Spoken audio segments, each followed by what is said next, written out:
warahmatullahi wabarakatuh. Halo Sobat Darmo, apa kabar? Saya harap semuanya dalam keadaan sehat walafiat dimanapun Anda berada. Selamat bergabung di episode perdana podcast Rumah Sakit Darmo. Bersama dengan saya, Farali Zenda yang akan memandu podcast hari ini selama beberapa waktu ke depan. Di episode kali ini kita akan membahas mengenai topik yang sangat menarik yang sedang hangat-hangatnya dan ramai dibicarakan, yaitu intermittent fasting atau puasa berselang. Berbicara mengenai intermittent fasting atau puasa berselang tidak jauh dari pola makan, gizi yang seimbang, dan defisit kalori. Nah, tentunya saya tidak sendiri di sini. Saya ditemani oleh seorang narasumber yang hebat dan ahli di bidangnya, yaitu Mbak Indri Hafidah, sarjana gizi dietitian. Halo Mbak Indri, apa kabar? Halo Mbak Zenda, kabar baik, alhamdulillah. Halo sahabat Darmo, senang bisa bergabung bersama di podcast ini. Nah, beliau ini merupakan seorang ahli gizi Rumah Sakit Darmo yang nantinya akan membagikan ilmu dan pengetahuan yang mendalam mengenai apa itu intermittent fasting, bagaimana cara kerjanya, manfaat, dan bagaimana cara melakukannya dengan aman dan efektif. Jika sahabat Darmo penasaran, jangan kemana-mana, kita akan bahas semuanya di episode kali ini. Nah, jadi Mbak Indri, apa sih intermittent fasting itu dan gimana sih cara kerja intermittent fasting? Oke, baik Mbak Zenda dan sahabat Darmo. Jadi intermittent fasting adalah salah satu metode untuk diet saat biasanya diet itu mengatur tentang makanan apa aja yang dimakan dan nggak boleh dimakan. Tapi intermittent fasting ini berbeda. Dia menentukan jam-jam makannya atau jam pola makan. Kalau sahabat Darmo sudah tahu tentang puasa yang dijalankan oleh umat muslim, yaitu puasa Ramadan. Nah, perbedaannya dengan intermittent fasting adalah kalau puasa Ramadan, kita tidak boleh makan dan minum sama sekali, mulai dari matahari terbit sampai dengan matahari tenggelam. Nah, kalau intermittent fasting ini, kita menentukan sendiri jam makan kita. Boleh kita 12 jam puasa, 12 jam makan, atau 18 jam makan, atau 6 jam puasa, seperti itu. Nah, di sana kita menentukan makan apa aja. Yang pasti makanannya nyaris 0 kalori ya Mbak ya. Jadi intermittent fasting boleh makan dan minum, bedanya dengan puasa Ramadan. Makan dan minumnya itu nyaris 0 kalori seperti air putih, boleh minum air putih Mbak, dan juga seperti teh tanpa gula, kopi tanpa gula, ataupun puding yang tanpa gula atau tanpa susu. Pokoknya makanan minuman yang nyaris 0 kalori. Seperti itu. Nah, jadi kita sudah tahu ya sahabat Darmo mengenai apa itu intermittent fasting. Untuk pertanyaan selanjutnya nih Mbak Indri, ada beberapa metode sih Mbak intermittent fasting itu, dan metode apa sih yang paling efektif? Oke, baik sahabat Darmo dan Mbak Zenda. Jadi metode intermittent fasting itu kurang lebih ada 4 menurut Johns Hopkins Medicine. Yang pertama adalah 5-2 diet. Maksudnya adalah 7 hari dalam seminggu, 2 harinya diperbolehkan untuk puasa. Puasanya itu boleh ditentukan harinya kapan aja, lalu 5 hari lainnya boleh tidak puasa. Nah, puasa di sini dimaksud adalah puasa defisit kalori. Boleh mengurangi sekitar 500 sampai 600 kilokalori per hari. Misalkan sahabat Darmo sudah menghitung nih, udah tahu berapa kebutuhan kalori sehari, misalkan 2.600. Nah, defisitnya kayak 600 kalori, berarti di 2 hari itu defisit kalori sebanyak konsumsinya 2.000 kalori per hari. Sedangkan 5 hari yang sisanya tidak ada pengaturan kalori sama sekali. Nah, yang kedua ada namanya 12 hours fasting. Jadi 12 hours fasting itu 12 jam puasa, 12 jam lagi boleh makan apapun, tentunya dengan pengaturan kalori. Lalu yang ketiga ada namanya jendela makan. Nah, jendela makan ini seperti yang banyak orang sudah tahu, yaitu pengaturan makan dan kita menentukan sendiri jendela makannya mau kayak gimana. Misalkan 18 jam makan, 6 jam puasa, atau enggak 16 jam makan, 8 jam puasa, atau yang lainnya. Terus yang terakhir adalah eat stop eat. Jadi dalam 24 jam kita berpuasa, dalam 24 jam selanjutnya kita boleh makan makanan tanpa pengaturan kalori. Nah, yang perlu di-highlight lagi Mbak di sini, semuanya tidak akan efektif apabila tidak diterapkan dengan prinsip gizi seimbang yang telah diterapkan oleh Kemenkes. Contohnya, kita ingin menerapkan yang jendela makan 18-6 ini nggak akan efektif kalau misalkan kita nggak defisit kalori, kita makannya tetap berlebihan. Misalkan pagi kita makannya nasi padang, terus siang kita makan lagi ramen misalkan, terus malam kita makan lagi martabak yang tinggi kalori. Tentunya tidak akan mendapatkan goals yang kita inginkan untuk kesehatan, seperti itu. Nah, tadi kan udah dijelaskan ya Mbak ya, kalau ada 4 metode intermittent fasting. Nah, kira-kira dari 4 metode itu, metode mana sih Mbak yang bisa dicoba oleh sahabat Darmo di luar sana? Baik, sebenarnya sahabat Dharma boleh kok mencoba keempat metode tersebut, namun yang disarankan ahli gizi adalah yang paling seimbang atau paling aman. Yang paling aman adalah jendela makan, Mbak. Kenapa? Karena kita bisa mengatur sendiri jam-jam makan sesuai kebutuhan tubuh masing-masing. Seperti yang kita tahu, masing-masing orang kan memiliki kebutuhan yang beda-beda, kondisi atau kesehatan yang beda-beda juga, jadi di jendela makan ini yang paling disarankan. Contohnya yang paling aman untuk step awal adalah 12 jam puasa dan 12 jam makan. Contohnya jam awal di pagi hari itu kita makan boleh, lalu terakhir makan di jam 8 malam. Seperti itu. Oke, jadi dari kita udah tahu nih ya, metodenya apa, terus definisinya apa, cara kerjanya bagaimana. Nah, kira-kira apa sih Mbak manfaat utamanya dari penerapan diet intermittent fasting ini? Tentunya dengan diet ini kita bisa mengatur pola makan kita. Dari yang tadinya kita makannya jarang-jarang atau kayak 2 kali sehari karena mikir, wah diet tuh makannya harus dikit, jadi makannya 2 kali sehari doang. Enggak, di intermittent fasting ini kita harapkan untuk makan tetap 3 kali sehari, tetap dimakan pagi, siang, dan malam. Lalu manfaat kedua, karena kita mengatur pola makan seperti itu, otomatis nafsu makan kita terjaga. Kita nggak lagi craving makanan tertentu kayak pengen makan manis, pengen makan banyak gitu. Jadi manfaat ketiga adalah meningkatkan sensitivitas insulin, di mana dampaknya adalah kita bisa membantu mengontrol gula darah. Manfaat yang keempat adalah mengontrol kadar lemak dalam darah. Jadi kita bisa tuh nggak mencegah kayak kolesterol tinggi, menjaga HDL tetap normal ataupun baik, menjaga LDL atau lemak jahat itu nggak juga tinggi. Lalu yang kelima adalah meningkatkan imunitas.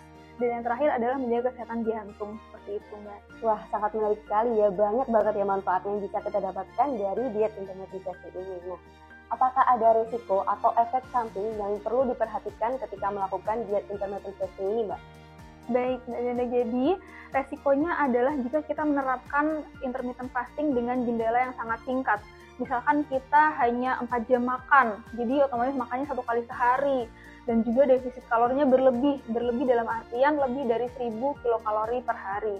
Ini tentunya akan menimbulkan seperti rambut rontok, anemia atau kekurangan darah, bahkan sampai pingsan, mual muntah, atau gangguan kesehatan lain seperti itu Mbak. Dan juga jika diterapkan pada beberapa pasien yang tidak diperbolehkan, contohnya seperti pasien dengan diabetes mellitus tipe 1 yang sudah sangat tinggi gitu gula darahnya, ataupun dengan ibu hamil, ibu menyusui, remaja di bawah 18 tahun itu juga cukup berbahaya. Nah, yang paling sering ditanyakan nih Mbak, itu apakah ada perubahan pola makan atau aktivitas fisik yang dilakukan bersama dengan diet intermittent fasting ini? Baik Mbak, jadi sahabat Dharma tentunya ada ya pola makan yang berubah karena seperti yang saya bilang tadi, intermittent fasting ini adalah tools atau alat untuk membantu kita mengatur pola makan. Otomatis kita punya kewajiban untuk memenuhi atau mentaati jam makan yang sudah kita tentukan. Misalkan yang paling disarankan paling awal tadi adalah 12 jam puasa dan 12 jam untuk makan. Jadi mulai jam 8 pagi itu kita punya kewajiban nih Mbak untuk makan jam 8 pagi, sarapan gitu. Setelah itu di jam 12 otomatis kita udah lapar. Tubuh sudah memberikan sinyal-sinyal untuk membutuhkan kalori. Jadi jam 12 otomatis kita makan lagi. Jam 3 kita boleh snacking. Jadi intermittent fasting itu bukan berarti nggak boleh snacking. Selama kalorinya masih mencukupi, apabila sahabat Dharma tujuannya adalah penurunan berat badan, maka defisit kalori. Maka apabila kalorinya mencukupi, boleh snacking jam 3. Lalu di jam 6 atau jam 18 boleh makan malam seperti itu. Jadi kan otomatis makannya teratur ya Mbak, pola makannya teratur. Nah biasanya orang seumuran kita nih, makannya kan suka berantakan. Misalkan pagi ke kantor atau kerja gitu, terus nggak sempet sarapan. Ternyata sarapannya jam 10, di mana jam 10 itu bukan sarapan. Seperti yang kita tahu, definisi sarapan adalah makan sebelum jam 9 pagi. Jadi jam 10, jam 11 gitu baru makan, otomatis di jam makan siang jam 12 masih kenyang kan ya Mbak, udah masih belum lapar, otomatis makan siangnya mundur ke jam 3. Jam 3 makan siang, seharusnya itu kan udah snacking ya Mbak ya. Lalu di jam 6, itu yang seharusnya makan malam masih kenyang. Jadi makan malamnya itu mundur ke jam 20 atau jam 8 malam, dimana itu kan kurang bagus untuk tubuh, karena tubuh itu sudah mendekati masa istirahat. Atau kita udah tidur, seharusnya tubuh sudah harus istirahat, tidak bekerja, tapi dipaksa untuk bekerja lagi gitu. Jadi itu kurang bagus untuk kesehatan. Kalau kita menerapkan intermittent fasting, otomatis jamnya nggak seperti itu. Kita punya kewajiban untuk menjaga pola makan tetap pada jadwalnya. Seperti itu Mbak. Baik, selanjutnya aktivitas fisik ya Mbak. Jadi kunci utama dari intermittent fasting ini adalah kita menerapkan pola hidup sehat seperti yang diterapkan oleh Kementerian Kesehatan, yaitu diantaranya mengatur pola makan seperti kita sudah menerapkan intermittent fasting. Yang kedua adalah menjaga aktivitas fisik, jadi kita dituntut untuk aktif. Kenapa? Karena sejatinya penurunan berat badan atau perubahan kesehatan yang lebih baik itu nggak bisa efektif di tubuh kalau nggak dibarengi dengan aktivitas fisik.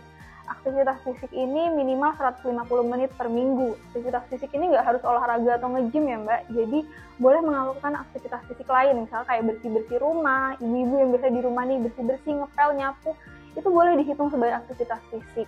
Jadi kita punya tuntutan untuk tetap beraktivitas fisik selama menjalankan intermittent fasting seperti itu. Wah, sangat menarik ya. Gimana nih, Sobat Darmo di luar sana, apakah ada gambaran untuk mulai mencoba intermittent fasting? Nah, jadi Mbak, kalau misalnya ada Sobat Darmo yang di luar sana itu ingin mencoba intermittent fasting atau pemula ya, ibaratnya pemula, seperti itu ada nggak sih Mbak tipsnya yang aman untuk pemula? Baik, jadi tips yang aman seperti yang saya jelaskan tadi, kita mengikuti step awal untuk intermittent fasting, yaitu 12 jam puasa dan 12 jam untuk makan. Jadi mulai makan jam 8 pagi sampai jam 8 malam. Kalau misalkan dalam seminggu atau 2 minggu menjalani itu cukup efektif di tubuh, tidak ada efek samping misalkan seperti gampang lemas, pusing, ataupun sampai harus ke dokter karena sakit yang berat, begitu itu boleh dilanjutkan lagi, ditingkatkan intermittent fastingnya menjadi pola jam 16 dan 8 jam. Jadi 8 jam makan dan 16 jam puasa. Jadi mulai makannya di jam 8 pagi. Kenapa jam 8 pagi saya sarankan? Karena kita harus sarapan. Jadi kunci utamanya adalah kita makan 3 kali sehari. Nggak boleh sekali sehari karena nanti bakal nggak sehat. Jadi jam 8 kita makan sarapan, jam 12 kita makan siang, lalu terakhir makan adalah jam 4 sore. Kita makan malam di jam 4 sore itu. Apabila bisa diterapkan dan tidak ada gangguan kesehatan, bisa diterapkan selanjutnya seperti itu. Tidak boleh dikurangi lagi karena kurang disarankan, khawatirnya ada gangguan di tubuh seperti yang saya jelaskan tadi, kayak anemia atau rambut rontok, mudah pingsan, seperti itu Mbak. Nah, tadi kan jam terakhirnya makan kan jam 4 sore ya Mbak ya? Betul. Nah, gimana kalau misalnya di antara jam 4 sore sampai dengan waktu kita sarapan keesokan harinya itu, kita merasa lapar di tengah malam. Biasanya kan banyak nih ya, mungkin saya juga melakukan hal yang sama. Saya sering banget lapar di tengah malam. Itu gimana Mbak? Oke, baik. Jadi tubuh kita tuh pinter sebenarnya sahabat Darmo. Kalau misalkan kita sudah memenuhi kalori kita dalam sehari, misalkan kalori Mbak Zenda di 2200 gitu, terus pengen penurunan berat badan setengah kilo, otomatis kita nurunin 500 kalori, otomatis 1700 per hari.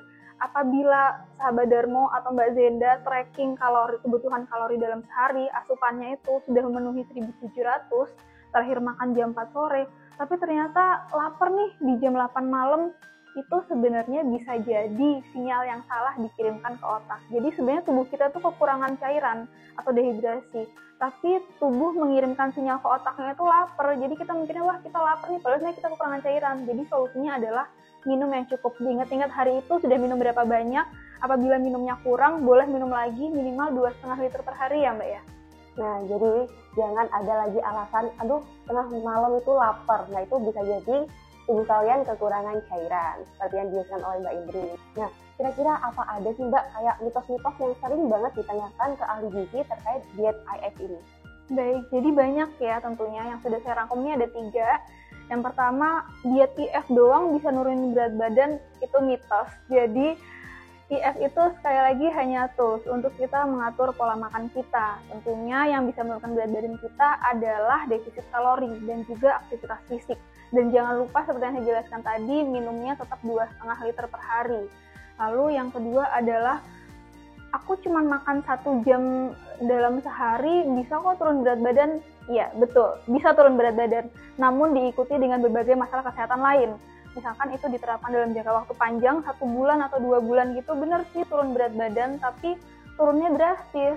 Dibarengi dengan rambut rontok, anemia, terus gampang pingsan, gampang pusing. Tentunya kan kita nggak pengen kayak gitu. Jadi tetap makan harus 3 kali sehari, nggak boleh sekali sehari. Terus juga diet IF, aku menjalani diet IF cuma 4 jam makan, 20 jam puasa, itu bisa kok. Ya, itu juga mitos. Betul bisa, tapi sama seperti yang saya jelaskan tadi, akan diikuti dengan berbagai masalah kesehatan lain, karena makannya cuma sekali sehari, gitu Mbak. Nah, jadi sudah terjawab ya sahabat Darmo yang merupakan mitos mana, yang faktanya mana. Nah, Mbak Indri, selanjutnya saya ingin bertanya nih, kira-kira apa sih efek jangka panjangnya terhadap kesehatan dengan penerapan diet intermittent fasting ini? Baik, jadi khusus untuk perempuan, jadi diet intermittent fasting ini boleh kok diterapkan jangka waktu panjang, namun ada beberapa waktu yang tidak boleh dilakukan. Contohnya seminggu sebelum menstruasi. Jadi kalau seminggu sebelum menstruasi itu ada beberapa perubahan hormon. Kalau misalkan kita tetap intermittent fasting, itu akan mengganggu keseimbangan hormonnya atau bahkan mengganggu menstruasi kita, jadi kurang disarankan. Namun, jika intermittent fasting ini dilakukan dengan jendela waktu yang aman, dalam jangka waktu panjang, dan juga disesuaikan dengan kebutuhan tubuh masing-masing, tentunya ini aman ya Mbak ya.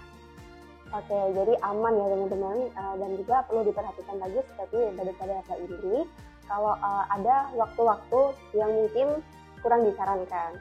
Nah, kira-kira bisa nggak sih Mbak kalau diet intermittent fasting itu digabung dengan diet yang lain?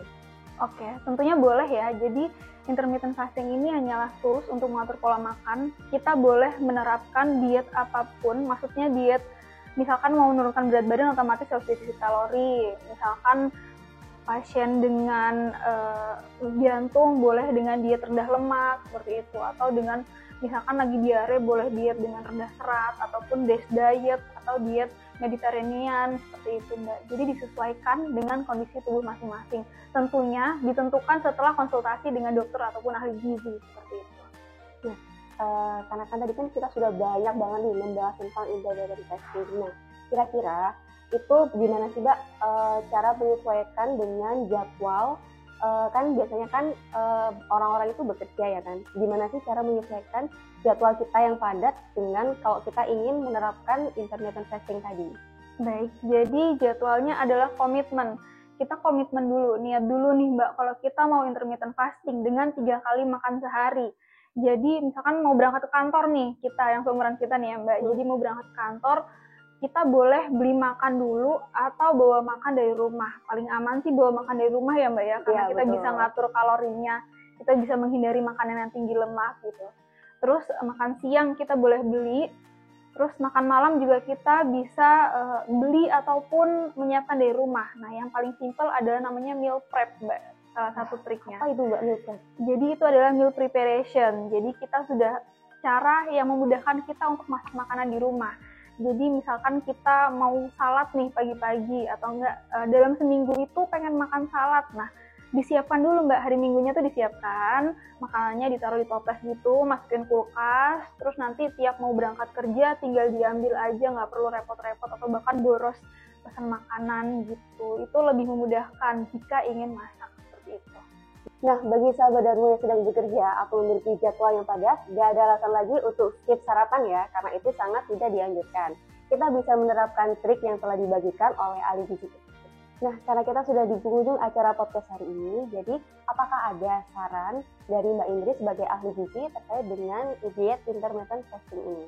Oke, baik Mbak Zenda. Jadi sahabat Darmo tentunya ada saran dari ahli gizi, yaitu tetap menerapkan jendela makan yang aman. Misalkan seperti jam 12.12 ataupun 8 jam makan dan sisanya adalah puasa.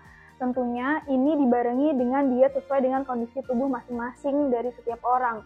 Misalkan mau menurunkan berat badan berarti dietnya adalah defisit kalori. Defisit kalorinya berapa itu akan ditentukan oleh ahli gizi ataupun dokter setelah melakukan sesi konsultasi gizi. Ataupun ada penyakit lain seperti jantung, berarti dietnya harus rendah lemak. Lalu ada juga mau DASH diet untuk yang tensinya tinggi atau Mediterranean diet, itu juga boleh. Tapi tentunya itu semua ditentukan setelah menjalani konsultasi gizi ataupun konsultasi dengan dokter.